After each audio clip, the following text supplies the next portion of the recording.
How to recover locked folder on Google Photos. Hey everybody, if you're wanting to do that, you may follow this step. So head over to Google Photos, and then once you open up this, you need to head over to this option called Collections in order to view your locked folder first. So go ahead and tap on it, and then after you tap on it, scroll down and go over to the option called Locked.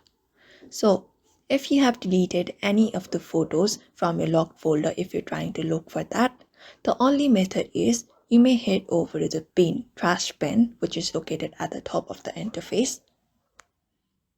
And then once you go through the bin, what you can do is, if you have any of the pictures that you would like to recover, if the photos are available here, all you gotta do is simply tap on the restore button from the bottom right after you select it, and that should help you restore the deleted photos.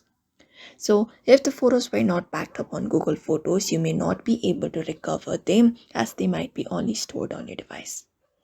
So that is only the method if you really want to recover your locked folders on Google Photos for now. So that's it for now. I hope this video was helpful. Give it a thumbs up and subscribe for more tips and tutorials, and we